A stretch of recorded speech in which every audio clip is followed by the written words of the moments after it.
Hindi ka magpapautang ng sarili mong apo. Saka huwag ka nang umasang magtatagal dito. Iyan ang sinabi sa akin ng aking anak, nakatayo sa gitna ng kusina na maispatula sa isang kamay at ang kanyang boses ay matalas na parang suka.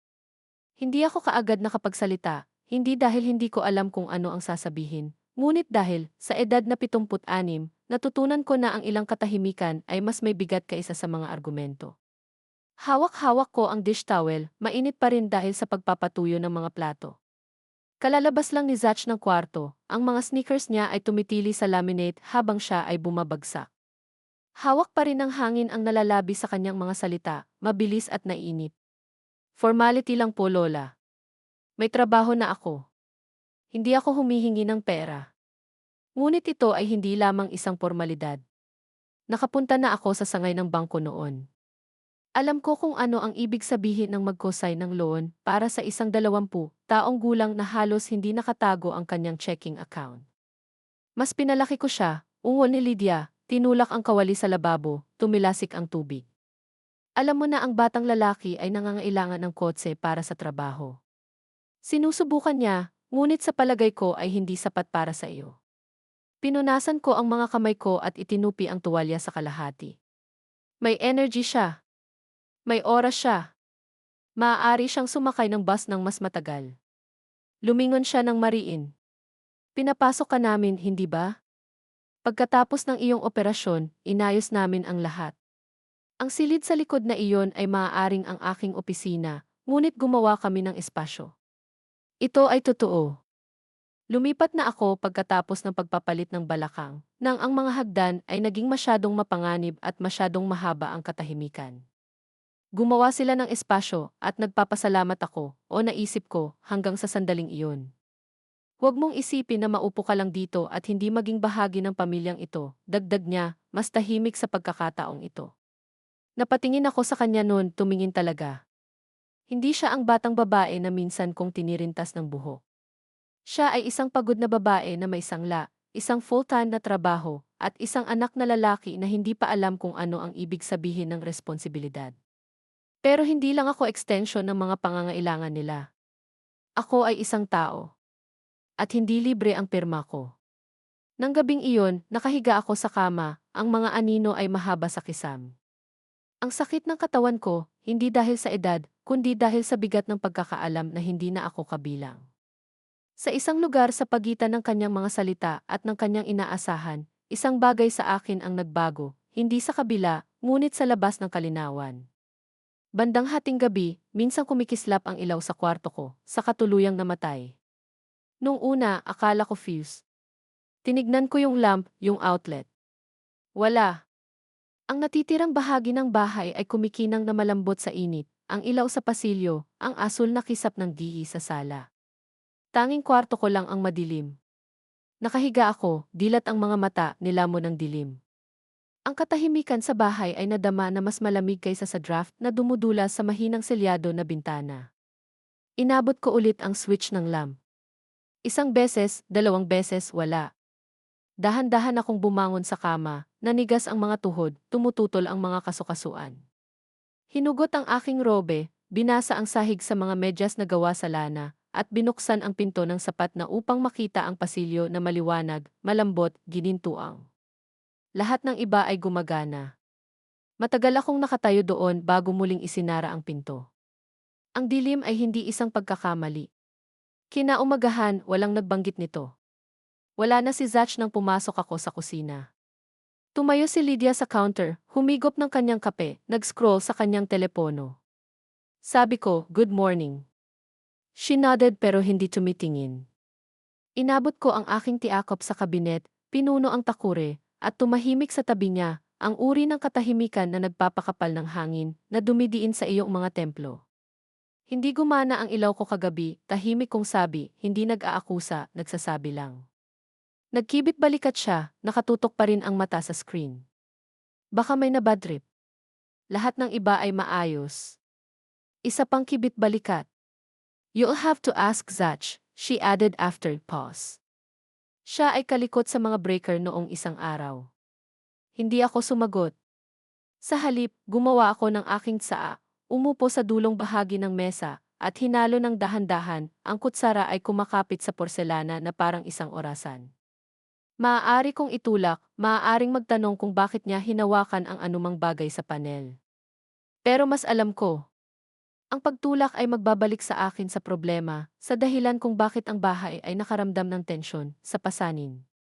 At sapat na ang pagiging cast ko sa papel na iyon. Pagkaraan ng hapong iyon, ako mismo ang nag-check sa breaker box. Maayos ang lahat, ang bawat switch sa lugar nito, walang mga label na scratched out, walang wire out of place, maayos na mga hilera at steady humming. Kinabukasan, ito ang labasan. Pinuntahan ko ang aking heating pad, ang tanging bagay na umalma sa aking balakang kapag ito ay sumiklab at wala. Sinubukan ko ang pangalawang plug, pagkatapos ay ang malapit sa pinto. Patay. Dinala ko ang pad sa hallway. Nagtrabaho ito ng maayos doon. Ito ay banayad, isang mabagal na pagkupas, hindi isang paghaharap. Walang sumisigaw sa akin. Walang nag-lock ng pinto. Nagsimula lang silang mag-chipping away sa ginhawa, isang maliit na piraso sa isang pagkakataon. Hindi ko na muling binanggit, hindi tungkol sa ilaw, hindi tungkol sa labasan. I went about the days na parang walang nagbago. Luto kapag tinanong ako, nakatupi ng tuwalya sa drawer, pinakain ang pusa, sinagot ang tamad na hello ni Zach na may magalang na tango. Ngunit sa gabi, nakaupo ako sa madilim na silid na iyon, patay ang lampara, malamig ang saksakan, at naramdaman ko ang bigat ng isang mensahe na hindi nila sapat na lakas ng loob upang sabihin ng malakas, hindi ka na malugod dito. Ito ay isang kakaibang bagay na pagtatanto na ang iyong presensya ay lumipat mula sa kailangan hanggang sa pagpapaubaya. Nagiging maingat ka sa iyong mga galaw, tahimik kapag huminga ka. Huminto ka sa pagtatanong dahil ang bawat tanong ay parang reklamo. Bawat salita ay nagiging kaguluhan sa kanilang ritmo. Umupo ako sa tabi ng bintana pagkatapos ng hapunan, nakatingin sa labas ng cul-de-sac kung saan ang ibang mga tahanan ay bumubulabog ng buhay, kung saan kumikinang ang mga ilaw sa balkonahe at umuwi ang mga sasakyan pagkatapos ng mahabang araw. Pinanood ko ang mga kapitbahay na halos hindi ko kilala na nagdadala ng mga pamilihan, naglalakad sa mga aso, marahan na nakikipagtalo sa mga beranda, pagkatapos ay nawala sa likod ng mga kortinang marahan na nakasara, hindi tulad ng mga pinto na sarado sa galit. Naimagine ko kung ano ang magiging pakiramdam ng mamuhay sa isang lugar na hindi dim ang mga ilaw kapag hindi ako sumang-ayon. Iyon ay dumating ang pag-iisip, tahimik sa una, halos humihingi ng tawad, ngunit paulit-ulit, maaari kang umalis. Umupo ito sa tabi ko buong gabi, kahit na nakahiga ako sa kama na may dagdag na kumot sa aking mga binti na nagnanais ng init. Hindi galit ang nagdulot nito. Hindi iyon paghihiganti. Ito ay hininga, ang uri na nahuhulog ka kapag humihinga ka pagkatapos mong isipin na maaari kang malunod. Umalis? Wala akong gaano, isang pension check na halos hindi na nababanat, ilang ipon sa lumang account na binuksan namin ni Derek bago siya pumasa. Ngunit mayroon akong sapat para sa isang bagay na maliit, isang bagay na tahimik, isang bagay na akin. Noong gabing iyon, sa unang pagkakataon sa mga linggo, nakatulog ako, hindi mahaba at hindi malalim, ngunit hindi nagigising mula sa langit-ngit ng mga yabag ng ibang tao o sa putik ng isang ilaw na pinatay.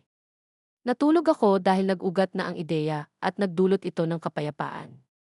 Bukas, tatawag ako sa bangko, hindi para humingi ng pautang, hindi para humingi ng pag-apruba, para lang tanungin kung hanggang saan ang buhay ko para magdesisyon. Ang boses ng bank teller ay kaaya-aya, malayo, tulad ng isang taong sinanay na maging mahinahon kahit na nagbabasa ng masamang balita. Yes, Jim S. Carver, active pa ang checking account mo. Gusto mo bang i-over the current balance kita? Nakaupo ako sa gilid ng guest bed, ang aking kama, hawak-hawak ang cordless phone, kaya ang sakit ng aking kamay. Napatitig ako sa hindi nakasaksak na lampara sa sulok at bumulong, yes, please. Sinabi niya sa akin ang numero. Ito ay hindi gaanong, ngunit ito ay akin. Nagpasalamat ako sa kanya at ibinaba ang tawag. Bahagyang nanginginig ang aking mga daliri, ngunit hindi sa takot, sa posibilidad. Nang maglaon, umupo ako sa mesa sa kusina kasama si Lydia, na tinatap ang kanyang laptop, nakalagay ang isang earbud. Napuno ng kalansing ng mga susi at mahinang ritmo ng podcast ang hangin sa pagitan namin. Hindi ko naman hiningi ang atensyon niya. Naghintay lang ako. Maya-maya, bumuntong hininga siya, inilabas ang earbud at tumingala. May mali. Nag-alinlangan ako. Naalala mo ba yung maliit na trust account na binuksan namin ni Derek, yung for emergency? Pinikit niya ang kanyang mga mata. Yung sinabi mong hindi mo ginagalaw? Baka gamitin ko. Nag-hover ang mga daliri niya sa ibabaw ng keyboard. Para saan? I haven't decided yet, mahinang sabi ko, hinahalo ang sa ako. Ngunit sa palagay ko ay oras na upang magsimula akong gumawa ng mga plano. Kumunot ang noo niya. Ma, kung tungkol ito sa utang, hindi. Sinalubong ko ang mga mata niya. It's about space. Parang hindi na ako bagay dito. Naayos na naman ang katahimikang iyon, ang mabigat na uri. Sumusobra ka na, sabi niya sa wakas. We've all had a rough month. Masyado mong personal ang lahat, tumango ako. Siguro, pero mas alam ko. Ang natitirang bahagi ng linggo ay lumipas ng may malutong na pagkamagalang. Tinupi ko ang labahan, nilagyan muli ang tagapagpakain ng ibon, itinago sa sarili ko. Hindi man lang ako kinakausap ni Zach, maliban sa isang beses nang tanungin niya kung nakita ko na ba ang susi ng sasakyan niya. Hindi ko ginawa. May binulong siya habang paalis.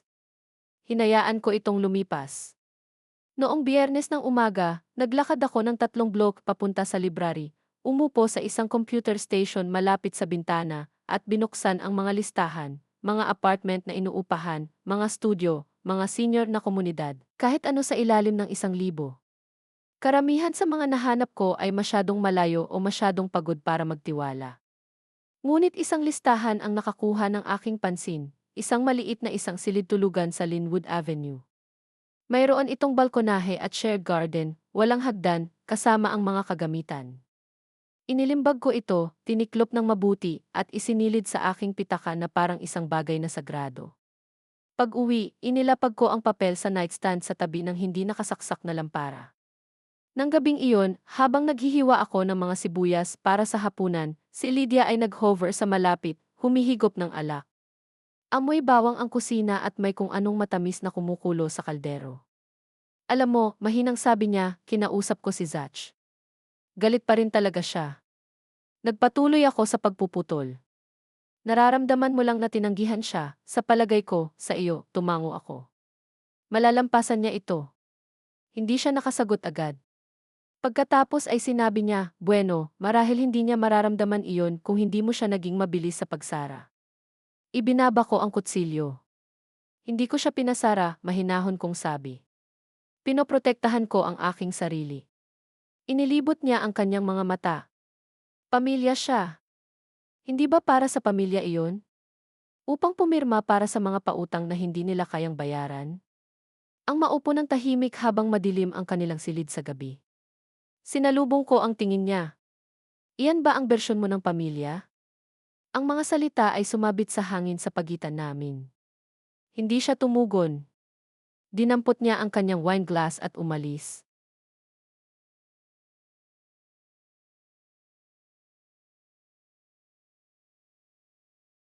Nang gabing iyon, tinawagan ko ang numero mula sa listahan.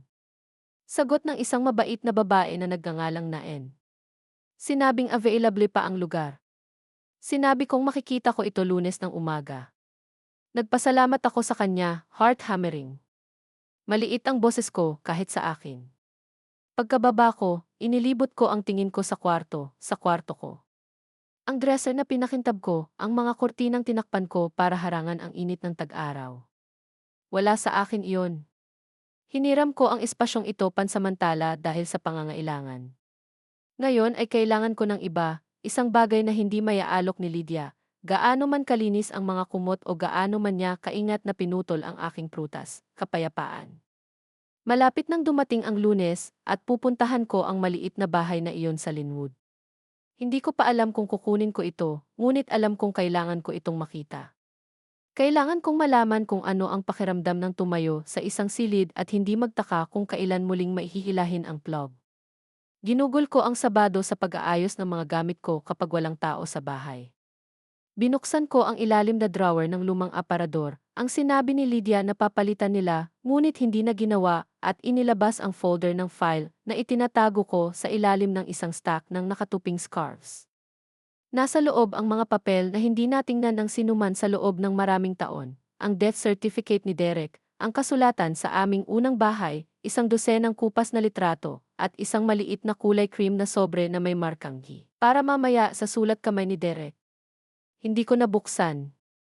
Alam ko kung ano ang nasa loob, ang kanyang huling tala, na isinulat mula sa kama ng ospital noong gabi bago siya pumanaw. Nabasa ko ito minsan at nasiraan ako ng loob. Hindi ko na kailangang basahin ulit. Kailangan ko lang itong hawakan saglit. Inilapag ko ang folder sa kama at lumipat sa closet.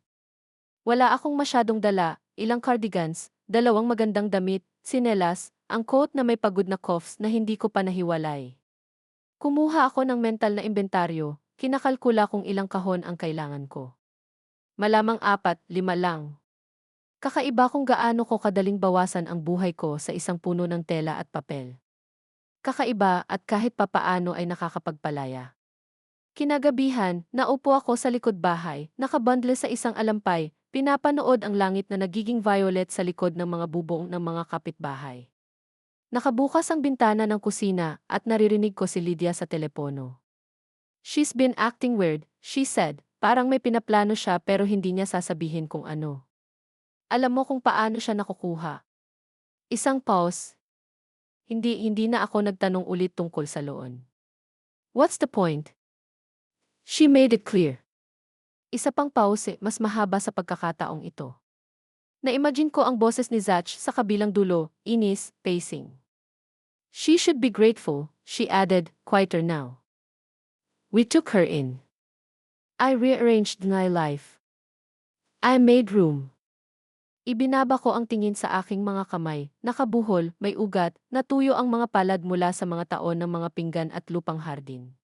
Sa sandaling pinunasan nila ang mga lagnat sa kanyang noo, nilagyan ng zipper ang kanyang mga damit, itinali ang kanyang sapatos. Nakalimutan na ba niya, o na-overestimate ko lang ang ibig sabihin ng mga bagay na iyon? Dahan-dahan akong tumayo, nanigas ang mga tuhod, at bumalik sa loob ng walang ingay. Kinaumagahan, sumakay ako ng maagang bus sa downtown. Sinuot ko ang aking magandang sapatos, ang pares ng navy na may mababang takong, at nag-impake ng notepad sa aking pitaka. Gusto kong magmukhang seryoso, tulad ng isang taong gumagawa pa rin ng mga desisyon para sa kanyang sarili. Sinalubong ako ni Nadine sa pintuan ng Linwood House na may matamis na ngiti at clipboard. Siya ay mas bata sa akin ang 20 taon, marahil higit pa, ngunit siya ay may mabait na mga mata at mahinahon na boses. Ang lugar ay mas maliit pa kaysa sa inaasahan ko, isang parisukat ng isang sala, isang makitid na kusinang-kusina, isang silid-tulugan na sapat lamang para sa isang twin bed at isang aparador. Ngunit ito ay maliwanag. Malinis ang mga sahig, malalaki ang mga bintana. May mga wine chimes sa balkonahe at isang maliit na piraso ng damo sa likod ng gusali. "This is the last available unit," sabi ni Neen habang inalalayan ako. "Mostly widows here. Tahimik, safe. Kapitbahay ang landlord, so if ever kailangan mo ng tulong." She smiled again, not the kind of smile people give you when they are waiting for you to leave, the real kind. Tumango ako. Ito ay mapayapa. At ito ay... Hindi ko na malayan kung gaano naging maingay ang bahay ni Lydia hanggang sa tumayo ako sa ganitong tahimik na walang huni ng telebisyon, walang kumakalam na pinto sa itaas, walang sapilitang pag-uusap sa likod ng naggangalit na ngipin. Pinunan ko ang aplikasyon doon gamit ang panulat na iniaalok ni Naen. Nang ibalik ko ito, tiningnan niya ito, pagkatapos ay sinabing, ipoproseso namin ito sa katapusan ng linggo. Ngunit kung mag-check out ang lahat, sa iyo ang lugar. Nagpasalamat ako sa kanya, ang bilis ng tibok ng puso ko. Binigyan niya ako ng kopya ng form at isang maliit na polyeto tungkol sa hardin ng komunidad. Maaari kang magtanim ng kung ano-ano kung gusto mo. Karamihan sa mga babae ay gumagawa, napangiti ako. Baka kamatis o lavender. Pag-uwi ko noong hapong iyon, walang nakapansin na wala ako. Si Zach ay nasa garahe, nag-iisip ng isang bagay na hindi ubra, at si Lydia ay nasa labas ng grocery. Bumalik ako sa kwarto ko, inilagay ang lease packet sa drawer, at umupo sa gilid ng kama. May nagbago, hindi sa kanila, sa akin. For the first time in a long while, hindi ako naghintay na may makapansin sa akin. Hindi ako umaasa sa kabaitan o sa mga bagay na babalik sa dati. gumagawa ako ng mga plano. At sa lalong madaling panahon hindi na ako magiging panauhin sa bahay ng iba. Ako ay magiging isang babae sa sarili niyang espasyo, na may sariling liwanag, sariling init, at sariling mga susi. Isang beses kumatok si Zach bago itinulak ang pinto ko. Walang bilola, walang imaaari akong pumasok. Tanging tunog lang ng kamay niya sa kahoy at pagpindot ng hawakan. Tumingala ako mula sa aking crossword, hawak pa rin ang lapis. Pwede ba tayong mag-usap? Tanong niya sabay pasok na sa loob. Masyadong malakas ang kolog niya, o baka lalo lang akong naging sensitibo sa edad. Of course, sabi ko, inilagay ang puzzle sa aking nightstand. Hindi siya umupo, nakatayo lang malapit sa dresser, naka-cross arms na parang may binabantayan o naghahanda para sa isang speech. Don't get it, panimula niya, matalas ang tono niya sa simula. I mean, hindi naman sa hiniling kong bigyan mo ako ng pera. I just needed your signature. Alam mo naman yun, di ba? Tumango ako. I do, T. At sinabi mo pa rin na hindi. Isang mapait na tawa ang pinakawalan niya. Wala kang tiwala sa akin. I trust you to be who you are right now, mahinahon kong sagot. At sa ngayon, ikaw ay isang binata na nag-aaral, na nag-iisip ng mga bagay-bagay, ibig sabihin ay magkakamali ka, at ayos lang iyon. Ngunit hindi ko itataya kung ano ang maliit na mayroon ako sa isang utang na maaaring hindi mo handa. Tumingin siya sa akin na parang nagsasalita ako ng ibang wika. Sa tingin mo iresponsable ako? Hindi ako sumagot. Hindi ko naman kailangan.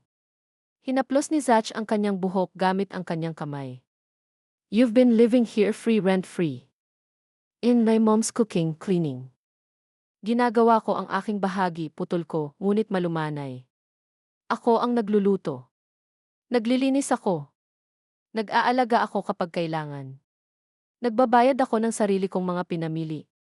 At kung naniniwala kang pabigat ako, sabihin mo ng malinaw. Huwag mong ibalot sa salitang upa. Iyon ay nagpapaos sa kanya. Hindi niya inaasahan ang pushback. Naisip ko lang natutulong ka. Lagi kang tumutulong, tumango ako. Maraming beses na akong tumulong. Nung nasira ang unang sasakyan ng nanay mo. Nung kailangan niya ng bagong braces. Nung hindi na cover ang school trip mo. Tumulong ako dahil gusto ko. Pero hindi katulad ng pagpapagana ang pagtulong. Lumipat siya sa kanyang mga paa. So, pinaparusahan mo ako. Hindi, Zach. Pinoprotektahan ko tayong dalawa, ikaw sa isang utang na maaaring hindi mo kayang dalhin, ako sa pagkawala ng kaunting kalayaang natitira ko. Napatingin siya sa hindi nakasaksak na lampara sa sulok, pagkatapos ay sa akin. Naunplog mo ba yan? Hindi, mahinang sabi ko. Napaiwas siya ng tingin. Isang paos ang nakasabit doon. Pagkatapos, mas malambot, nagtanong siya, so ano ngayon? Sinalubong ko ang mga mata niya. Now we go on, you make your choices. I make mine. But you don't get to guilt me into cussining, not with family, not with history. Hindi siya sumagot, tumango lang siya ng dahan-dahan at lumabas ng kwarto. Isinara ang pinto ng mas malakas kaysa sa kailangan. Umupo ako ng matagal pagkatapos noon, nakapatong ang kamay ko sa lapis, kalahating tapos na ang crossword. Hindi naging madali ang pagsasabi ng hindi sa taong minahal mo, simula pa noong ipinanganak sila. Ito ay kumukuha ng isang bagay mula sa iyo. Ngunit may ibinabalik din ito, isang piraso ng iyong sarili na nasira ng mga taon nang. Noong gabing iyon, hindi ako kinausap ni Lydia habang kumakain. Pinasa niya ang mantikilya ng walang salita, tumanggi sa mata. Hindi na bumababa si Zach. Nilinis ko ang sarili kong plato, nagbanlaw, at iniwang malinis ang kusina. Sa aking silid, nag-impake ako ng isang kahon, isa lang, isang trial run, ang aking mga album ng larawan, ang maliit na kahon ng alaala, kasama ang aking singsing sa kasal, ang tala mula kay Derek, isang bandana na mahina pa rin ang amoy ng lila. Isinara ko ito at inilagay sa ilalim ng kama. Ang sarap sa pakiramdam, solid, parang may bumukas na pinto, at ako ang maihawak ng susi. Martes ng umaga, tumawag ulit ako sa bangko, hindi sa pangunahing linya sa pagkakataong ito. Hiniling ko si Agnes Halverson, ang branch manager, isang babaeng nakausap ko ilang taon na ang nakalipas ng pumanaw si Derek, at muli nang kailangan kong magbukas ng hiwalay na account kay Lydia pagkatapos ng aking operasyon. Naalala niya ako. MS Carver, magiliw niyang sabi, paano kita matutulungan? Ipinaliwanag ko ng mabuti ang aking sitwasyon, hindi ang mga personal na detalye, hindi ko kailangan ng simpatya, ang mga katotohanan lamang. Naghahanda akong umupa ng isang lugar ng mag-isa.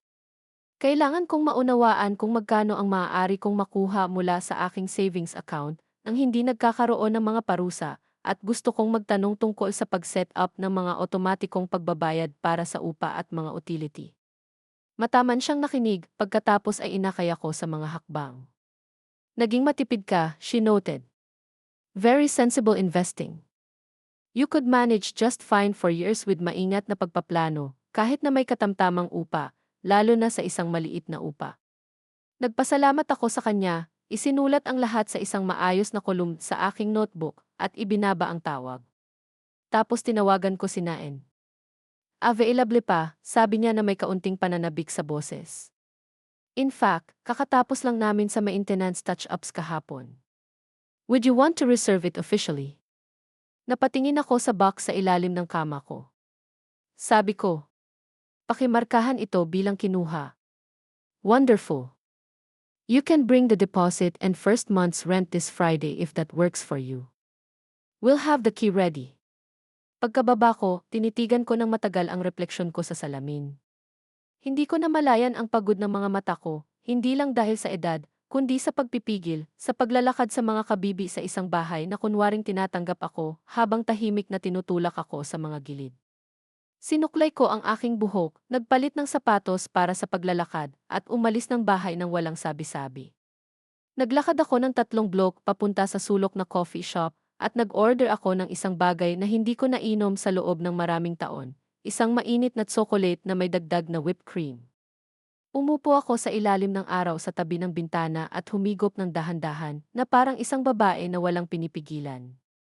Pagkatapos ay inilabas ko ang aking notebook at gumawa ng isang listahan, tumawag sa mga kumpanya ng utility para maglipat ng serbisyo, humiling ng pagpapasa ng mail, mag-pack muna ng mga mahahalagang bagay, ipaalam sa doktor ang bagong address, mag-iwan ng tala para kay Lydia o huwag.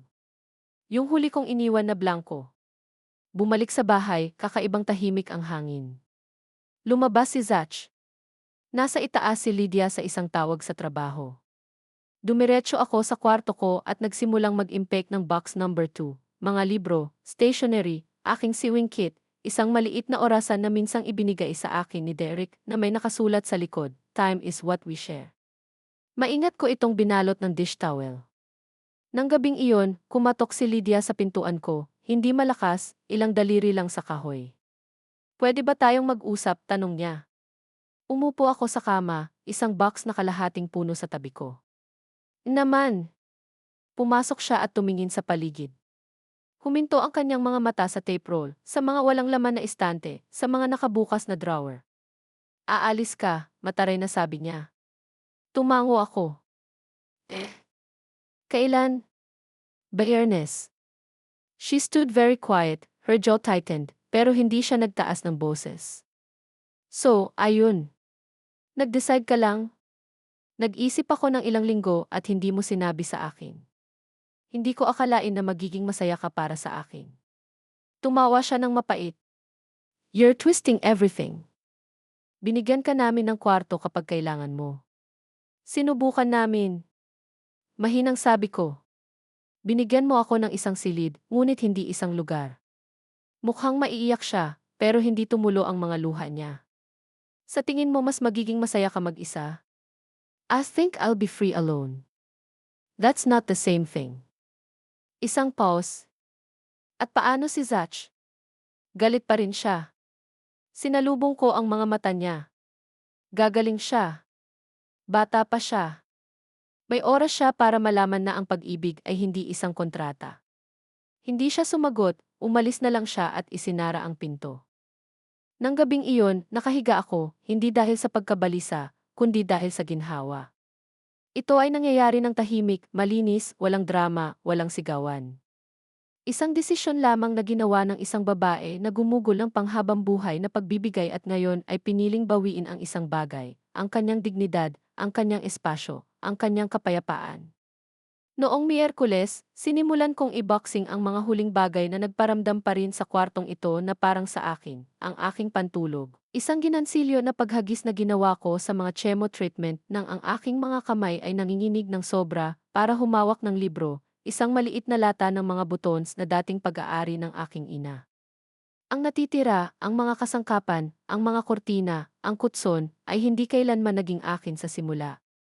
Sa kalagitnaan ng umaga, tumawag si Lydia mula sa kabilang panig ng pinto. Walang katok sa pagkakataong ito. Ang boses lang niya, maikli at nakakot. May kailangan ka ba sa tindahan? Nag-alinlangan ako pagkatapos ay sumagot, hindi salamat. Isang paghinto pagkatapos ay mga yabag sa pasilyo. Hindi niya tinanong kung saan ako pupunta. Hindi niya tinanong kung bakit ako nag-iimpake. Mas madali para sa aming dalawa, sa palagay ko, na magpanggap na ito ay isa pang silid na walang laman para sa muling pagpipinta, isa pang kargada ng labahan, isa pang kahon para sa atik. Bandang tanghali, nakita ko ang isang lumang litrato na nakaipit sa isang librong ilang taon ko nang hindi nabubuksan.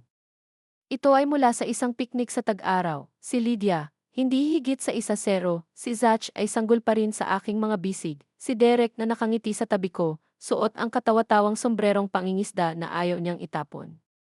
Nakaupo kami sa isang plaid na kumot, isang pitsel ng limonada sa tabi namin, at ang araw ay nagmukhang medyo gininto ang lahat. Hinawakan ko ito ng matagal, hindi sa lungkot, sa pagkilala lang. Maganda ang araw na iyon. Nung araw na yun, masaya kami. Inilagay ko ito sa kahon na mailabel na "Keep Close". Nang hapong iyon, pumunta ako sa mailbox at nagpadala ng 3 sobre. Isa sa power company, isa sa post office, isa sa doktor ko. Lahat ng simpleng abiso, pagbabago ng address na epektibo sa susunod na linggo, mangyaring i-update ang mga tala ng naaayon. Parang nalaglag ang lumang balat. Hindi ko sinabi kay Lydia na aalis ako ng Biyernes ng umaga. Ayoko ng eksena. Hindi ko gusto ang isang nakakaiyak na paghingi ng tawad na sinabi para sa kapakanan ng mga pagpapakita o, mas masahol pa, isang huling-ditch manipulasyon upang manatili ako. Ang totoo, hindi ko akalaing pipigilan niya ako. Malamang na panoorin niya akong umalis na may parehong ekspresyon na ginamit niya kapag nag-donate ng mga damit sa Goodwill. Nagkakasalungatan, gumaan ang loob, malabong guilty. Hindi man lang ako kinausap ni Zach kahit sa pagdaan. Narinig ko siyang pumapasok at umalis, tumutunog ang mga susi, umaalingaw ang makina ng sasakyan sa daanan, pagkatapos ay kumukupas sa malayo. Hindi mahalaga. Tapos na akong subukang bigyang kahulugan ang katahimikan na parang may kahulugan. Nang gabing iyon, pinahintulutan ko ang aking sarili ng isang bagay na maliit. Sumulat ako ng listahan ng grocery para sa bagong apartment, hindi ang nagustuhan ni Lydia, hindi ang kakainin ni Zach, ang gusto ko lang, oatmeal, sariwang mansanas, saa, malakas na itim, isang maliit na garapon ng strawberry preserves, rye crackers, gatas, buo, hindi skim, cocoa mix. Yung mga simpleng bagay, yung mga tahimik. Nailarawan ko na ang mga aparador sa maliit na kusinang iyon, ang mga nabasag na tabo, ang nag-iisang drawer para sa mga kagamitang pilak, kung paano tumunog ang takure sa isang tunay na kalan, hindi isang ugong sa microwave. Noong gabing iyon, umupo ulit ako sa tabi ng bintana, hindi dahil sa lungkot, kundi ritual. Ang ilaw ng kalye ay kumikislap gaya ng lagi nitong ginagawa, na nagdulot ng malambot na dilaw na ningning sa driveway. Sa isang lugar sa kabilang kalye, ang wind chimes ay marahang tumunog sa simoy ng hangin. At sa unang pagkakataon sa mahabang panahon, hindi ko naramdaman na may hinihintay ako, hindi para sa pagbabago, hindi para sa paghingi ng tawad, hindi para sa lumang Lydia na lumitaw muli o para kay Zach upang maunawaan. Nakaupo lang ako. At ito ay sapat na. Pagkatapos ay darating ang huling umaga, at kasama nito, ang aking pangalan sa isang list, ang aking kamay sa isang doorknob na bumukas sa kapayapaan. Amoy sariwang pintura at panlinis ng lemon ang apartment. Ito ay tahimik, hindi ang uri ng katahimikan na nakukuha mo sa likod na silid ng bahay ng ibang tao, kung saan ang mga yabag sa itaas ng iyong ulo ay nagpapaalala sa iyo kung sino ang mga pader, ngunit isang tunay na tahimik, maluwag pa rin, kahit na sa pinakamaliit na silid. Nakangiting inabot sa akin ni Naen ang susi at sinabing, "Congratulations, Jim S. Carver. Welcome home." Saglit ko silang hinawakan sa palad ko, malamig at hindi pamilyar. Pagkatapos ay isinara ko ang aking mga daliri sa paligid nila at tumango. Salamat, sabi ko. Matagal nang may naramdaman na parang sa akin. Tinulungan niya akong dalhin ang mga unang kahon, ang mga iniimpak ko ng may pag-iingat, hindi pagmamadali, mga libro, linen, 2 ceramic mug, ang larawan ni Derek sa lawa. Hindi na siya nagtanong, umiti lang siya ng magalang at sinabing, "Take your time settling in. I live 3 doors down, apartment 3B, if you need anything." Pagkaalis niya, tumayo ako sa gitna ng kwarto at umikot ng mabagal na bilog. Ang matigas na kahoy na sahig ay dahan-dahang gumalaw sa ilalim ng aking tsinelas. Ang heater hum sa buhay malapit sa bintana, mainit-init at matatag. Sa labas, ang nakabahaging hardin ay kalahating namumulaklak, berde, itinutulak pataas sa dumi na may malambot na pagsuway. Inilagay ko ang larawan ni Derek sa windowsill at binuksan ang aparador para iligpit ang mga dinala kong groceries, ang aking mga pinamili, ang aking mga pagpipilian. Isa lang ang upuan, isang kahoy na may seat cushion na dinala ko kay Lydia, ang wala ng gusto sa kusina. Inilagay ko ito sa tabi ng bintana, nagpakulo ng tubig sa takure, at gumawa ako ng isang tasa ng tsaa. Mas lumakas ang lasa dito, hindi dahil iba ang dahon, kundi dahil walang ibang nagtimpla. Nagdagdag ako ng isang splash ng gatas at umupo sa upuan habang ang 2 kamay ay nakapalibot sa tasa. Sa unang oras, wala akong ginawa, walang pag-unpak, walang pag-aayos. Pinagmasdan ko lang ang liwanag na gumagalaw sa sahig at naramdaman ko ang katahimikan sa tabi ko na parang isang matandang kaibigan. Sa hapon, inalis ko ang aking sewing kit at ang crossword book, naglatag ng maliit na throw blanket sa likod ng upuan, at isinabit ang aking 2 magagandang damit sa maliit na aparador. Pagsapit ng gabi, ang lugar ay kalahating nakakahon pa rin, kalahating hubad, ngunit mas parang tahanan na ito kaysa sa silid sa likod na iyon. Ininit ko muli ang isang mangkok ng lentil na sopas na ginawa ko kagabi at dinala sa isang dermos. Kinain ko ito sa maliit na fold-out table. Walang usapan, walang nagmamadali, walang nagtatanong kung gumamit ba ako ng sobrang asin. Hinugasan ko ang mangkok, pinatuyo ito, at inilagay muli ito ng maayos sa aparador. Maya-maya, habang nagpapalit ako ng nightgown, tumunog ang telepono. Pinanatili ko ang parehong numero, isang maliit na pagkilos ng pagpapatuloy. Caller G, Lydia. Napatitig ako sa screen. Hindi siya tumawag kahapon, hindi habang lumilipat, hindi noong nakita niyang walang laman ang kwarto ko at walang laman ang mga drawer. Ngayon, 8 oras 43 minuto, tumatawag siya. Hindi ako sumagot. Hinayaan ko itong magring hanggang sa makuha ang voicemail, pagkatapos ay pinanood ang pag-flash ng icon ng mensahe. Isang bagong voicemail. Hindi ko ito pinakinggan. Binaba ko ang telepono sa bintana at humiga sa kama. Ang mga kumot ay amoy lavender. Nilagyan ko sila ng mga tuyong sachet, isang bagay na hindi ko nagawa sa loob ng maraming taon. Hinila ko ang mga saplot hanggang sa aking baba at tumingin sa labas sa maliit na parisukat na bintana. Ang mga bituin sa itaas ng Linwood Avenue ay malabo ngunit nakikita, isang pagkakalat ng liwanag sa dilim. May ibinulong ako sa katahimikan, hindi inaasahan na may sasagot, nandito ako at sapat na iyon. Kinaumagahan, nagising ako bago sumikat ang araw, isang lumang gawi. Akala ng katawan ko ay nakatira ito sa ilalim ng bubong ng iba, inaasahan pa rin ang kalampag ng mga pinggan, ang muffled na telebisyon, ang mga yabag sa labas ng aking pintuan. Ngunit dito, mayroon lamang katahimikan, isang magandang katahimikan. Humiga ako saglit sa kama, nakikinig sa mahinang pagkiskis ng radiator, na parang nasisiyahang buntong hininga. Pagkatapos ay bumangon ako, sinuot ang aking robe, at nagtimpla ng kape, totoong kape, hindi ang mapait na instant uri na palaging binibili ni Lydia ng maramihan. Ibinuhos ko ito sa paborito kong mug at lumabas sa maliit na balkonahe. Ang hangin ay mabilis, matalim sa unang bahagi ng tagsibol, at mahina ang amoy ng basang lupa at malayong usok ng kahoy. Sa tapat ng patio, may nakatayo na, isang babaeng nakasuot ng makapal na kardigan na nagdidilig ng mga halamang nakapaso sa tabi ng kanyang pintuan. Tumingala siya at ngumiti. Bagong kapitbahay, malumanay niyang tawag. Yes, sabi ko sabay kuha ng mug ko. Nilipat kahapon. Welcome. Ako si Rita, apartment 2G. May walking group tayo tuwing Thursday kung interesado ka. Salamat, sabi ko. Baka ako lang. Binigyan niya ako ng kaunting kaway at bumalik sa kanyang violets. Nanatili ako sa labas ng isa pang minuto, humihigop ng kape, pinapanood ang isang ardilya na dumadaloy sa bakod. Pagkatapos ay bumalik ako sa loob at binuksan ang voicemail mula kagabi. Boses ni Lydia, Mom, I saw your room. I guess this is real. Isang pause. Siya ay huminga ng masyadong mabilis, o marahil ay sinusubukan na huwag maging katulad niya. I don't know what you want me to say. Galit si Zach. Naiinis ako. Parang nawala ka na lang ng walang salita. Isa pang pause. Sana sinabi mo man lang sa akin kung saan ka pupunta.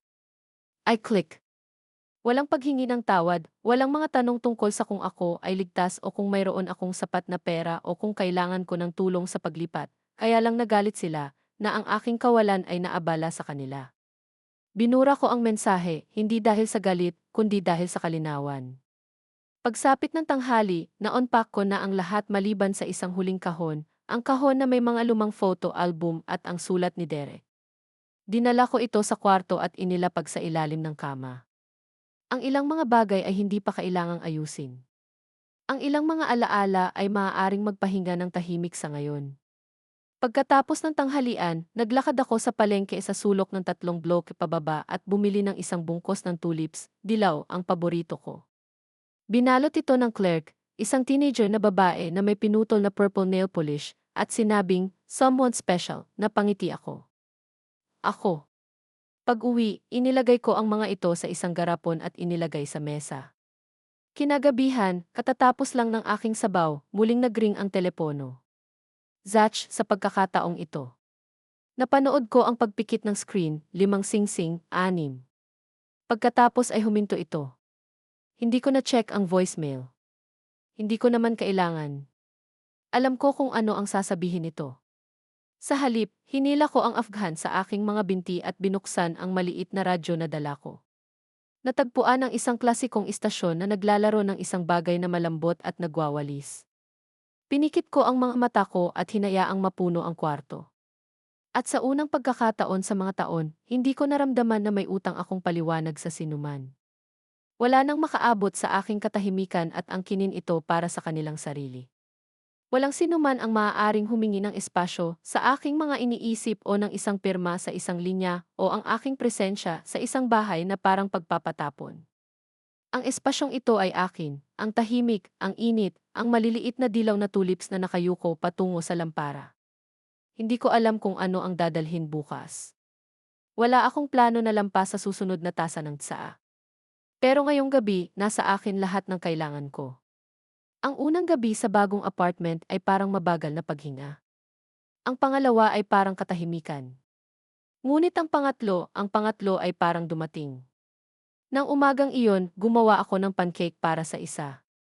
Gumamit ako ng totoong mantikilya, naghiwa ng mansanas, at nakinig sa radyo na nagpapatugtog ng luma at matamis. Hindi ko pinalampas ang daldalan ng isang kabahayang hindi ko naman talaga kinabibilangan. Hindi ko pinalampas ang pagiging tiptoed sa paligid o dismiss ng buo. Hindi ko man lang pinalampas ang tunog ng mga yabag sa labas ng aking pintuan. Pagkatapos mag-almusal, umupo ako sa aking notebook at nagsulat ng 3 simpleng salita, nakauwi na ako. Hindi ko alam kung bakit mahalaga na isulat ang mga ito. Siguro dahil maraming taon akong naging pansamantala sa buhay ng iba. Bago pa man ako lumipat kay Lydia, lumutang ako mula sa mga medical na appointment hanggang sa mga konsyerto sa paaralan ni Zach, hanggang sa mga pista opisyal ng pamilya kung saan kailangan ako, ngunit hindi ako inanyayahan. Ngayon ay mayroon na akong pintuan sa harap na nakalock mula sa loob, isang aparador kung saan walang nawala sa magdamag, isang maliit na kawit kung saan isinabit ko ang aking damit nang hindi ito itinutulak sa tabi. At nagkaroon ako ng espasyo, tahimik, walang laman na espasyo. Naglakad-lakad ako papunta sa library, nag-sign up para sa isang bagong card, at nag-check out ng 2 libro, isa sa herb gardening at isa sa mga kababaihan na muling nag-imbento ng kanilang sarili pagkatapos ng 70. Umupo ako sa isang park bench sa malapit at nagbasa ng mahigit 1 oras. Ang aking coat ay nakabuton ng mahigpit, ang araw ay mainit sa aking mukha. Parang maluho, kahit papaano, ang umupo kasama ang isang libro at walang umaasa na nasa ibang lugar ako. Pagbalik ko sa apartment, may note sa ilalim ng pinto ko, handwritten in neat script, Jim Rest Carver, if ever you feel like join for tea, we meet on Wednesdays at 4 in the garden. Iilan lang kaming magkapit-bahay. Rita. Inilagay ko ang note sa refrigerator na may magnet na dinala ko mula sa workshop ni Derek, isang lumang horseshoe na nakabaluktot sa puso. Pagkatapos ay umupo ako sa mesa at ngumiti, isang tunay na ngiti, hindi ang nakapraktis, magalang na isinusuot ko kay Lydia. Nang gabing iyon, nagsindi ako ng kandila sa unang pagkakataon sa mga taon, isang maliit na kilos, ngunit makabuluhan. Hinayaan kong kuminang ang silid na malambot at kahel habang naghahanda ako ng hapunan, isang mangkok ng sopas, isang slice ng toast, at isang maliit na ulam ng olibo, isang bagay na laging sinasabi ni Lydia na amoy lumang kasangkapan. Nagustuhan ko ang amoy na iyon. Sa kalagitnaan ng hapunan, muling nagring ang telepono. Sa pagkakataong ito ay isang numero na hindi ko nakilala. Sagot ko, Lola, boses ni Zach mas mahina kaysa dati. Tumahimik siya. Gusto ko lang malaman na okay ka. Ako nga, sabi ko. Ayos lang ako. Isa pang pause. Saan ka nakatira? Ilang milya mula sa iyo? Nasa bayan pa. Nag-alinlangan siya. Hindi mo sinabi sa amin. Hindi, pagsang-ayon ko. Bakit hindi? Hindi ka kasi nagtanong, malumanay kong sabi. Not really. Nagalit ka. Sabi ko hindi. Hindi ka interesado sa pupuntahan ko, only in the fact that I left. Hindi siya tumugon. Hindi ko sinasabi yan para parusahan ka, dagdag ko. Para maintindihan mo. Minsan ang mga tao ay umaalis hindi dahil sa galit, kundi dahil sa pangangailangan. Didn't mean to make you feel. You didn't make me feel anything, Zach. I've been feeling that way for years. I just finally acted on it. Muling katahimikan. Kung ganoon pwede ba kitang makita? Hindi pa, sabi ko. Malapit na siguro, pero hindi pa. Okay. Napakaliit ng boses niya kaya napapikit ako para tiisin. Hindi ako galit sa'yo, sabi ko. Pero, need to be here now. I need to be mine. Okay, Lola. Pagkatapos niyang ibaba ang tawag, umupo ako ng matagal sa mesa. Ang sabaw ay naging malamig. Mababa ang pagkurap ng kandila. Hindi ako umiiyak. Hindi ako nakaramdam ng pagkasira. Buong-buo ang pakiramdam ko marahil sa unang pagkakataon sa mga dekada. Ang maliit na apartment na ito na may baluktot na drawer at chip counter tile ay naging lugar kung saan ako bumalik sa sarili ko, kung saan ang katahimikan ay hindi parusa, kung saan nanatili ang liwanag hanggat gusto ko. At alam kong anuman ang susunod na mangyari, hindi na ako muling titira sa isang bahay kung saan ang pintuan sa aking kapayapaan ay kontrolado ng muod ng ibang tao. Noong Huwebes ng umaga, pumunta ako sa opisina ng abogado. Si Francine de Iliali, isang matibay na babae sa edad na 60 na may kulay abo na buhok na nakatali sa isang tirintas at mga mata na walang pinalampas, ay humahawak sa aking mga gawain mula nang pumanaw si Derek. Siya ang tumulong sa akin na ayusin ang ari-arian, muling isulat ang kalooban, at mag-navigate sa mga papeles na hindi ko gustong matutong magbasa. Nang pumasok ako sa kanyang opisina, tumingala siya mula sa kanyang mesa at binigyan ako ng isang mabagal, sumasang-ayon na tango. Well, ngayon, iniisip ko kung kailan kita makikita. I need to make some change, sabi ko at umupo sa tapat niya. Lumipat na ako. Humalukip-kip siya. I'd heard. Lydia left message last night. Sounded concerned. Akala ko mas nagulat siya kaysa nag-aalala. Nagtaas ng kilay si Francine. Tinanong din niya kung nasa pangalan mo pa rin ang mga account mo. Hindi rin naman iyon nagulat sa akin. Gusto kong suriin ang aking mga direktiba sa pananalapi, mahinahong sabi ko, at i-update ang aking kalooban. Isang maliit na ngiti ang ibinigay ni Francine. Tara na.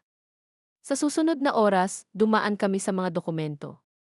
Inalis ko si Lydia bilang pangunahing benepisyaryo, hindi dahil sa paghihiganti, kundi sa katotohanan. Alam naming dalawa na ituturing niya ang aking ipon bilang isang mapagkukunan, hindi isang pamana. Sa halip, pinangalanan ko ang isang lokal na pondo ng scholarship para sa mga kabataang babae na mahigit 40 taong gulang na bumalik sa paaralan. Minsan binago ng edukasyon ang buhay ko, sa madaling sabi, bago ako umalis para alagaan ang aking ama at gusto kong makuha ng iba ang kanilang pangalawang pagkakataon. Nag-iwan din ako ng maliit na buwanang stipend sa tiwala para kay Zach, ngunit may malinaw na mga kondisyon. Hindi ito magsisimula hanggang sa siya ay 25 taong gulang at kung nakatapos lang siya ng ilang uri ng pagsasanay, pangangalakal, paaralan, anumang bagay. Hindi ito parusa, ito ay istruktura, isang bagay na inaasahan kong maaaring makatulong sa kanya kapag hindi ko na kaya. Panghuli, hiniling ko na ang aking katamtamang mga ari-arian, alahas, mga libro, mga kubrekama na gawa sa kamay, ay ibigay sa isang lokal na kanlungan para sa mga babaeng umaalis sa mga mapang-abusong tahanan. Nang matapos kami, nagprint si Francine ng isang bagong kopya at ipinadala ito sa ibabaw ng mesa. Sigurado pa rin, tanong niya. Pumirma ako ng walang pag-aalinlangan. Ganap. Umupo siya pabalik, nakahalukip-kip muli ang mga kamay. You look lighter, Rosalind. Mas masaya. Ako nga. Paglabas ko sa opisina niya, dumaan ako sa florist sa sulok at pumili ng isang daffodil. Dilaw na muli ang kulay ng simula. Dinala ko ito pauwi sa isang kamay at inilagay sa isang maliit na garapon sa windowsill sa tabi ng larawan ni Derek. Tumingin siya doon sa liwanag. Nang gabing iyon, gumawa ako ng pasta at nagbukas ng isang bote ng red wine na iniipon ko ng walang okasyon. Tahimik akong nag-toast sa hangin, sa kalayaan, sa kalinawan, sa mga huling desisyon na mahalaga pa rin. Nagring ang telepono nang matapos ako sa pagkain. Lydia ulit. Hindi ko kinuha, ngunit sa pagkakataong ito ay nakinig ako sa mensahe, na hindi ko alam kung ano ang sasabihin ko. Umalis ka na lang. Naguguluhan si Zach. Pinipilit kong maging magalang, ngunit hindi ko maintindihan kung ano ang mali ko. Walang paghingi ng tawad, pagkalito lamang na nababalot ng awa sa sarili. Hindi pa siya handang makita ito, hindi pa, maaaring hindi pa. At ayos lang iyon. I wasn't living this life para maintindihan niya ako. Nabubuhay ako dahil gumugol ako ng napakaraming taon na nagpapanggap na hindi ko kailangan ng sarili ko. Maya-maya pa ay lumuhod ako sa aking upuan na may kumot sa aking balikat at isang libro sa aking kandungan. Sa labas, mahinang tumapik ang ulan sa bintana. Sa loob, malumanay na iniyuko ng daffodil ang ulo nito sa mainit na ilaw ng lampara. Walang mga pagkagambala, walang nakataas na boses sa pasilyo, walang mga pintong nagsasara ng napakalakas, tanging ang ritmo ng sarili kong hininga, matatag at tahimik. Ang sarili kong bubong. Ang sarili kong pangalan sa mga papel. Ang sarili kong buhay, hindi maingay, hindi malaki, ngunit ganap na akin. Noong Sabado ng hapon, may kumatok sa pinto, hindi delivery, hindi kapitbahay. Si Zach iyon. Nakita ko siya sa peephole. Ang kanyang matangkad na katawan ay bahagyang yumuko, isang nerbiyos na paglipat mula paa hanggang paa. Hindi niya suot ang dati niyang kumpiyansa. Bumagsak ang mga balikat niya, nakasuksok ang mga kamay sa bulsa ng hoodie niya. Binuksan ko ang pinto. Hi, Lola. Tahimik ang boses niya. The last time I saw him, galit na siya. Ngayon siya ay parang isang tao na ngayon lang napagtanto kung gaano karaming mga tulay ang kanyang nasunog sa isang solong paglalakad. Napaatras ako. Maaari kang pumasok, ngunit kung handa ka nang makipag-usap tulad ng isang matanda. Tumango siya. Ako nga.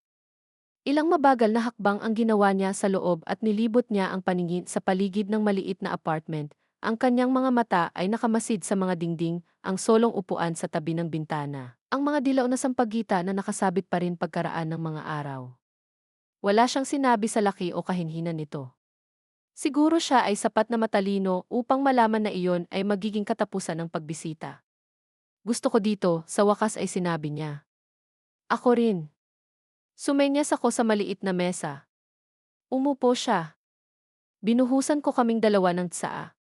Saglit kaming natahimik, tanging ang mahinang lagaslas ng mga kutsara at tasa. Pagkatapos ay sinabi niya, hindi ako naparito upang humingi sa iyo ng anuman. Mabuti naman, malumanay ngunit mariin kong sagot. Gusto lang kitang makita. Ang dami kong iniisip. Tumango ako at naghintay. Tama ka, sabi niya pagkaraan ng ilang sandali, tungkol sa utang, tungkol sa hindi ako handa. Tinanggihan pa rin ako kahit nasa iba. Hindi ako natuwa. Hindi iyon ang kailangan ng sandaling ito. I'm sorry, sabi niya. Hindi lang tungkol sa utang, tungkol sa lahat, tungkol sa kung paano kita nakausap, tungkol sa kung paano ako kumilos na parang may utang ka sa akin. Pinag-aralan ko siya saglit. Medyo nanginginig ang mga kamay niya, sa nerbiyos man o sa hiya, hindi ko alam, baka pareho. You didn't just act entitled, Zach, tahimik kong sabi. You acted like a stop being key person the moment said no. Napangiwi siya. Alam ko. Pinalaki ko ang nanay mo na hindi kailangan ng kahit sino, pero somewhere along the way, she teach you that needing meant taking, and I let that happen. I played along. Tumingin siya sa akin noon, tumingin talaga. Lagi kang nandyan, sabi niya. Tuwing school trip, every birthday, kahit nakalimutan ni mama. I took that for granted. Ginawa mo. Isang mahabang katahimikan ang lumipas. Hindi comfortable. Ito ay mabigat sa katotohanan. Nagsimula ako ng trabaho sa repair shop sa West Street, sa wakas ay sinabi niya. Hindi kung ano ang naisip kong gagawin ko, ngunit ito ay isang bagay, tumango ako. Ang matapat na trabaho ay hindi kailanman ang maling pagpili. Gusto kong malaman mo na sinusubukan ko. I believe you, sabi ko. Trying is a good start. But trust does not come back overnight, Zach. Naiintindihan mo naman yon, di ba? I do, T. Ibinaba niya ang tingin sa kanyang tsaa, saka idinagdag, hindi naiintindihan ni nanay. Sa tingin niya ay pinaparusahan mo kami. Hindi ako, sabi ko. Pinoprotektahan ko ang sarili ko. Iba yun. Binigyan niya ang isang maliit, halos parang nakakatakot na ngiti. Hindi ko alam na may pagkakaiba hanggang ngayon. Lumapit ako sa table at inilagay ang kamay ko sa ibabaw niya. Zach, hindi ako tumitigil sa pagmamahal sa mga tao dahil lang sa sinasaktan nila ako. Pero sinimulan ko ng piliin kung anong klaseng pagmamahal ang kaya kong ibigay at kung anong klaseng hindi ko na kailangan. Hindi siya umiyak, pero kita ko sa paraan ng pag-igting ng kanyang panga, sa paraan ng pagkurap ng kanyang mga mata ng medyo mabilis. Pwede ba akong bumalik? Tanong niya. Sabi ko. Pero kapag gusto mo lang akong bisitahin, hindi kapag may gusto ka. Naiintindihan ko. Tumayo siya, tumingin muli sa paligid, pagkatapos ay niyakap ako. Hindi ang nagmamadali, obligado, tunay, tulad ng uri na ibinibigay niya sa akin noong maliit pa siya at naniniwala pa rin na kaya kong ayusin ang lahat. Hindi siya nagtagal. Hindi siya nag-overreach. At sa pag-alis niya, hindi ako nakaramdam ng pagka-drain. Nakaramdam ako ng pag-asa. Nang gabing iyon, nagsindi ako ng isa pang kandila, itong lavender, mabagal na nasusunog. Humiga ako sa aking upuan, isang kumot sa aking tuhod, at humigop ng mainit na kakao. Sa labas, tahimik ang kalsada. Sa loob-loob ko, sa wakas ay naniwala ako sa isang bagay na matagal ko nang hindi pinangahasang maramdaman, na ang pag-alis ay hindi ang katapusan ng pag-ibig. Ito ang simula ng paggalang sa sarili. Lumitaw si Lydia pagkaraan ng 3 araw. Hindi ko siya inimbitahan, hindi ko siya inaasahan. Dinidiligan ko ang mga halamang sinimulan ko sa windowsill, basil, rosemary, at isang maliit na palayok ng chives. Nang marinig ko ang katok, hindi minadali, hindi pansamantala, 3 maikling saplot lang, napatingin ako sa peephole. Nakatayo siya doon, naka-cross arms, nakabuton sa liig, ang bibig niya ay nakalagay sa linyang iyon na kilala ko ng husto. Binuksan ko ang pinto sa kalahati. Lydia. Hi, nanay. Hindi siya ngumiti. Pwede ba akong pumasok? Dahan-dahan akong umatras, hinayaan siyang makadaan. Nakatayo siya sa gitna ng aking maliit na apartment na parang isang taong nag-inspeksyon sa isang silid ng hotel na hindi nila nabook, hindi pagalit, ngunit hindi komportable. Mas maliit ito kaysa sa inaasahan ko, sabi niya. Tama na, sagot ko. Lumingon siya, tumingin sa akin. Bakit hindi mo sinabi sa akin? Ginawa ko, sa isang daang tahimik na paraan ay pinili mong hindi marinig. Pumikit siya, bahagya lang. Sabi ni Zach dumaan daw siya. Ginawa niya. Tumango siya, nagsimulang maglakad ng dahan-dahan sa paligid ng silid, ang mga daliri ay nanginginain sa gilid ng mesa, sa likod ng upuan. Huminto siya sa bintana, sa litrato ni Derek. Hindi ko akalain na aalis ka talaga, mahina niyang sabi. Akala ko galit ka, matatahimik ka. Hindi ako nagalit, Lydia. Tapos na ako.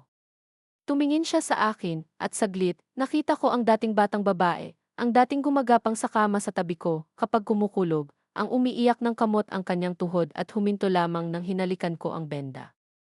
Pinalaki mo akong maging matatag, sabi niya. Ngunit kung minsan iniisip ko na kinuha ko iyon sa ibig sabihin ng mahirap. Sabi ko, ginawa mo. Dahan-dahan siyang umupo sa upuan na para bang hindi ito binuo para hawakan ang isang bagay na kasing bigat ng panghihinayang. Hindi ko alam kung paano ka tutulungan noong lumipat ka, sabi niya. Hindi ko alam kung paano gagawa ng espasyo para sa iyo nang hindi nawawala ang sarili ko. I never ask you to lose anything, malumanay kong sabi. Humihingi lang ako ng kwarto para makahinga. Bumaba ang tingin niya sa mga kamay niya. Akala ko nakakatulong ako. Sinabi ko sa sarili ko pero nagsimula akong magalit. Hinayaan ko si Zach na magsalita sa iyo sa paraang hindi niya dapat gawin. Hinayaan ko ang sarili kong maniwala na may utang ka sa amin. I gave you years, sabi ko. Ang oras ko, ang pera ko, ang pasensya ko. But the moment I stopped giving, the door started to close. Alam ko, bulong niya. At kinasusuklaman ko na hindi ko ito nakita hanggang sa wala ka. Ilang sandali kaming natahimik. Nag-click ang heater, isang mahinang ugong laban sa tahimik. Hindi ako nandito para hilingin na bumalik ka, sabi niya. Mas alam ko, tumango ako. Gusto ko lang sabihin na sorry. Hindi ito isang dramatikong paghingi ng tawad, walang luha, walang pagsusumamo, 5 salita lang ang matagal niyang nahanap. Tinatanggap ko iyon, sabi ko, pero hindi na ako babalik. Matagal nang hindi na sa akin ang bahay na iyon. Tumango siya, tumayo, naglakad papunta sa pinto, saka tumalikod. Pwede ba tayong magsimulang muli dito? Tumingin ako sa kanya, mas matanda na ngayon, tulad ko, hindi ang batang pinalaki ko, hindi ang malamig na babae mula sa kusina months ago, isang anak na babae na sinusubukan, marahil sa unang pagkakataon, na magsalita ng walang pagtatanggol.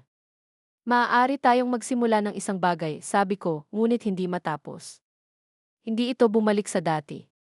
Ito ay pasulong. Bahagyang bumaba ang kanyang mga balikat, lumambot ang linya sa kanyang bibig. Sige, sabi niya. Inabot niya ang hawakan, saka huminto. May kailangan ka ba? Hindi, sabi ko, pero salamat sa pagtatanong. Binuksan niya ang pinto, humakbang sa pasilyo, at malumanay itong iniwan sa likuran niya. Hindi sinarado, hindi kalahating nakasara lang. At sa lugar nito, katahimikan muli ang uri na hindi walang laman, ang uri na gumawa ng silid. Lumipat ang panahon ng walang gaanong seremonya. Ang tagsibol ay natiklop sa unang bahagi ng tag-araw. Ang hardin sa likod ay nabuhay na may mas maraming kulay kaysa sa mga pangalan ko. Dinalhan ako ni Rita ng isang hiwa mula sa kanyang lilac bush at itinanim namin ito sa ilalim ng aking bintana. Mabilis daw itong mag-ugat na sa susunod na taon ay mapupuno na ito at mabango. Ito ay matyaga, sabi niya, ngunit malakas, tulad ko, naisip ko, kahit na hindi ko ito sinabi ng malakas. Sumali ako sa Wednesday Tea Circle. 4 kami noong una, lahat ay babae, lahat ay nasa 60 o mas matanda, lahat ay may dalang mga kwento na hindi namin minamadaling sabihin. Nag-usap kami ng mga libro, ng mga kapitbahay, ng mga pananakit ng aming mga balakang at tuhod, ng mga resepe na matagal nang nakalimutan. Ngunit sa ilalim ng lahat, mayroong isang tahimik na uri ng kapatid na babae, ang uri na hindi kailangang ipaliwanag. Walang nagtanong sa akin kung bakit ako lumipat. Gumawa lang sila ng space sa table at pinasa sa akin ang sugar bowl. Pinipigilan ko ang aking sarili kung hindi magbasa ng higit pa, nagluto ng simple, lumakad sa palengke minsan sa isang linggo, at bumili ng gusto ko, wala nang iba pa. Bumili pa ako ng isang maliit na radyo na may hawak, tulad ng dati naming picnic ni Derek. Isang linggo ng hapon, nilalaro ko ito sa balkonahe, pinapanood ang mga ibon na dumadaloy sa mga bakod habang si Billie Holiday ay kumanta ng mahina at mabagal sa mga speaker. Iyon ang araw na hinayaan ko ang aking sarili na umiyak, hindi ang matalim, humihingal na uri ng kalungkutan, hindi galit, isang mahaba, tahimik na pag-iyak para sa lahat ng napakatagal kong dinala, ang mga taon ng kailangan ng hindi nakikita, ng pagmamahal sa katahimikan, ng pag-upo sa madilim na mga silid na nag-iisip kung kailan darating ang susunod na kabaitan. Umiyak ako dahil nakaligtas ako. At ngayon mayroon ako nito, hindi pagiging perpekto, hindi walang katapusang kagalakan, ngunit espasyo, dignidad, liwanag na nanatili sa oras na gusto ko. Tumatawag minsan si Lydia, hindi madalas, sapat lang.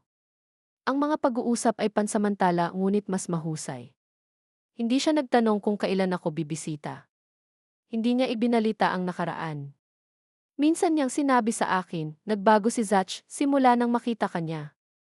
Nagsimula siyang magpakita sa oras. Bumili ng second-hand na kotse na may sariling pangalan sa mga papel. Hindi na ako nagsalita, tumango lang ako at sinabing natutuwa ako, kasi ako. At sinulatan ako ni Zach ng isang liham, sa papel, isang maikling sulat na nakatiklop sa kalahati, na nakalagay sa isang plain envelope. Mahal na Lola, iniisip kita sa tuwing titingnan ko ang aking balanse sa bangko bago ko iswipe ang aking card. Salamat sa pagtuturo sa akin na kapag sinabihan ka ng hindi ay maaaring magligtas lamang ng iyong kinabukasan. Mahal, Zach. Itinago ko ang sulat sa parehong drawer kung saan nakatira ang lumang tala ni Derek. Iba't ibang uri ng pag-ibig, parehong kinita. Ang apartment ay pakiramdam na mas nakatira ngayon. Nakahanay ang mga libro ko sa shelf. Kinuha ng chives ang kanilang palayo. Ang daffodil ay nalanta at napalitan ng isang maliit na clay dish na puno ng tuyo na lavender. Hindi ko kailangan ng marami. Isang hapon, habang nagtitiklop ako ng labada, naisip ko noong gabing iyon na namatay ang ilaw sa dati kong silid, kung paano ako nakahiga sa dilim, mas manhid kaysa sa takot. At mumiti ako, hindi mula sa kapaitan, ngunit mula sa kalinawan, dahil ang liwanag na iyon na namamatay, malupit man ito, ay nagpakita sa akin ng lahat. Ipinakita nito sa akin kung gaano kaliit ang kapangyarihan ko sa bahay na iyon, at kung gaano kalaki ang mayroon ako nang tuluyan akong lumabas dito. Hindi ko kailangan ng ingranding wakas, walang apo na bumagsak sa aking paanan bilang paghingi ng tawad, walang anak na babae na binago ng pagkakasala. Kailangan ko lang ng isang lugar kung saan ang aking ay may ibig sabihin, at kung saan ang aking hindi ay hindi nagdulot sa akin ng bubuong sa aking ulo. At ngayon nakuha ko na. Noong nakaraang linggo, nagsabit ako ng wind chime sa labas ng aking bintana, isang simple lang, 5 guwang na tubo at isang kahoy na puso sa gitna. Hindi ito gaanong ingay maliban kung tama ang simoy ng hangin. Ngunit kapag ginawa nito, ito ay kumakanta ng malumanay, tulad ng isang malambot na naaalala ang sarili nitong boses. Iyan ang naging lugar na ito para sa akin, hindi isang pag-urong, hindi isang pagtakas, isang pag-alala. Naalala ko kung ano ang pakiramdam na makita bilang isang buong tao, hindi isang background figure sa buhay ng ibang tao, hindi isang placeholder, hindi isang obligasyon. Isang babae lamang na nabuhay ng matagal upang malaman kung kailan ang pag-ibig ay nagsimulang magmukhang utang, at kapag ang katahimikan ay nagsimulang makaramdam ng pagkatapon. I've made peace with the fact that Lydia and I might never be close again, not in the way we were once. Ngunit nagsasalita kami ngayon, maingat, na may mas kaunting mga landmine sa pagitan namin. Nagpapadala siya minsan ng mga larawan, si Zach sa trabaho, ang pusang natutulog sa balkonahe, ang hardin na itinanim niya ngayong taon nang hindi ko tinulungan. Natututo silang mabuhay nang wala ako. At natututo akong hindi ako dapat mawala dahil lang hindi na ako kailangan. Niyaya ako ni Rita para maghapunan kagabi. Nagluto siya ng sopas, at umupo kami sa kanyang likod na pasyo, habang ang langit ay naging malambot sa dapit hapon. Sinabi niya ang isang bagay na nanatili sa akin. Alam mo, sabi niya, maraming kababaihan sa aming edad ang nag-iisip na nabuhay na nila ang kwento, na ang lahat mula rito ay naghihintay lamang. Ngunit sa tingin ko ang bahaging ito, ang pagpili sa iyong sarili, ay maaaring ang pinakamagandang kabanata pa. Tumango ako dahil alam kong totoo. Nabuhay ako ng napakatagal sa loob ng mga pangangailangan ng ibang tao, na nakalimutan ko kung ano ang ibig sabihin ng pagbuo ng buhay nang hindi humihingi ng pahintulot. Ngayon, tuwing umaga, binubuksan ko ang bintana. Dinidiligan ko ang aking mga halamang gamot. Binasa ko sa tahimik. Bumili ako ng sarili kong pagkain sa sarili kong listahan. At walang pumapatay ng ilaw kapag hindi ako sumasang-ayon sa kanila. At kapag ang simoy ng hangin ay dumaan at ang wind chime na iyon ay gumalaw, naaalala ko, ito ay akin. Sa pagkakataong ito, sa espasyong ito, sa kapayapaang ito. Kung binabasa mo ito at ang isang bagay sa iyong buhay ay parang isang mabagal na pambura, kung ang iyong presensya ay pinahihintulutan ng higit pa sa tinatanggap, kung ang iyong pananahimik ay napagkakamalang pagsang-ayon. Gusto kong malaman mo na hindi ka pa masyadong matanda upang magsimulang muli. Hindi ka pa huli para protektahan ang iyong dignidad. Hindi ka makasarili para magsabi ng sapat. At kung naramdaman mo na ang hindi mo ay isang pagtataksil, tandaan ito, ang iyong kapayapaan ay hindi isang luho. Karapatan mo yan. At hindi pa huli ang lahat para i-claim ito. Kung nakausap ka ng kwentong ito, ibahagi ito sa isang lugar. Kailangang marinig ng ibang babae na hindi pa huli ang lahat.